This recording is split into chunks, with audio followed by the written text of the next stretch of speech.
পানি পাইপে ভর্তি করা হয়ে গেছে শ্যালো মেশিনের। এখন শ্যালো মেশিনটা স্টার্ট দেওয়া হবে এবং অবশিষ্ট যে পানিগুলো সেগুলো পুকুর থেকে পাশের যে পুকুর আরেকটা আছে এটাতে ট্রান্সফার করা হবে।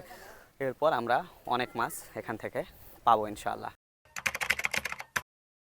এই যে পানি পানি বের হওয়া শুরু হয়ে গেছে, আপনারা দেখেন যে এই যে পানি বের হওয়া শুরু হয়ে গেছে মেশিন স্টার্ট দেওয়ার সাথে সাথে, এবং খুব কিছুক্ষণ সময়ের মধ্যে আমরা মাছগুলো পাবো ইনশাআল্লাহ।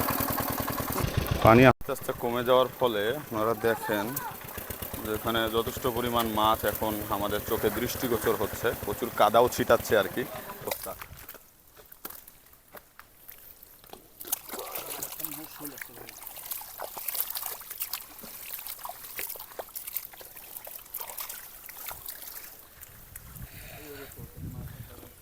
ভাই আমরা বর্তমানে কোন জায়গায় আছি আপনি বলেন? এটা হলো পীরগাছা চৌধুরানী বাজার থেকে 4 কিলো পূর্ব দিকে। একটা মাছ পাইছি। আব্দুর রহমান মোল্লার বাড়ি, মরহুম আব্দুর রহমান মোল্লার বাড়ি। এই যে এখন ছেঁকা হবে নেটের মাঝে, নেটের মধ্যে ছেঁকা হবে, ছেঁকলে অনেকগুলো মাছ এখানে আমরা অটোমেটিক্যালি পাবো, আর হাত দিয়ে সবগুলো মাছ ধরতে হবে না। এটা খুবই ভালো একটা বুদ্ধি। এখানে এইভাবে ছেঁকা হচ্ছে, পানিগুলো আসবে, পানির সাথে মাছ আসবে, ছেঁকলে যথেষ্ট ভালো হবে।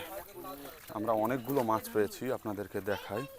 এই যে এখানে এক বালতি, এই বালতিটা তো পড়ে গেছে।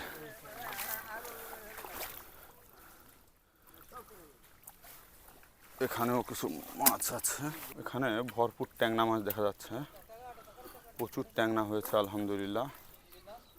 ট্যাংনা মাছ খুবই সুস্বাদু একটা মাছ, ধরতে পারবো আজকে।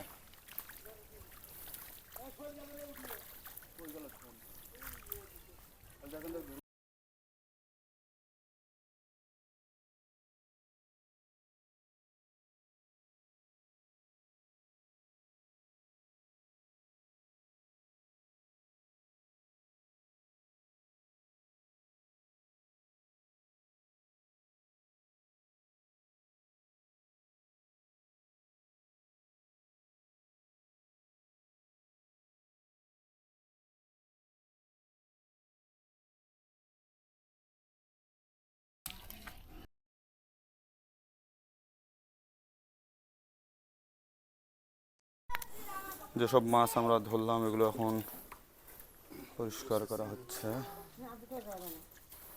বাবা আব্বু আব্বু ওখানেই দাও বাবা। মাশাআল্লাহ।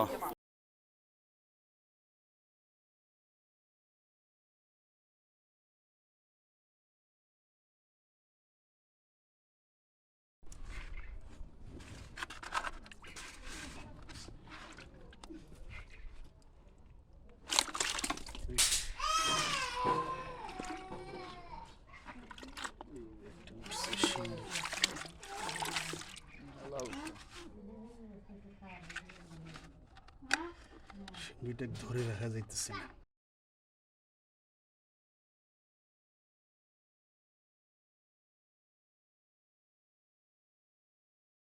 গ্রামীণ জীবনে অভ্যস্ত হলে সব থেকে বড় একটা সুবিধা হচ্ছে যে শহুরের বেশি দামে আপনাকে জিনিস কিনতে হবে না, প্রথম কথা।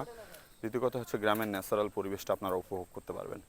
এই জন্য এখন যদি আপনাদের গ্রামের বাড়িতে কোনো জায়গা থাকে সে জায়গাগুলোকে কাজে লাগান। সে জায়গাগুলোতে যথেষ্ট পরিমাণ সোনা ফলানো সম্ভব। আমি সোনা এই জন্যই বলছি যে বর্তমানে প্রত্যেকটা জিনিসের দ্রব্যমূল্য অনেক বেশি। এই দ্রব্যমূল্যের ঊর্ধ্বগতির যুগে আপনাকে স্ট্রাগল করে টিকে থাকার জন্য অবশ্যই কোনো না কোনো পদক্ষেপ নিতে হবে। তার জন্য আপনি যদি নিজের খাদ্য নিজে উৎপাদন করতে পারেন এটা বেটার। সব থেকে বেস্ট হচ্ছে নিজের খাদ্য আপনি যখন নিজে উৎপাদন করতে পারবেন। তো বড় করব না, বাড়াবো না, আশা করি খুবই ভালো মানের আপনারা একটা এক্সপিরিয়েন্স পাবেন এটা দেখে। আর সবাই চেষ্টা করবেন গ্রামীণ এই জীবনটা উপভোগ করা। আসসালামু আলাইকুম ওয়া রাহমাতুল্লাহি ওয়া বারাকাতুহু।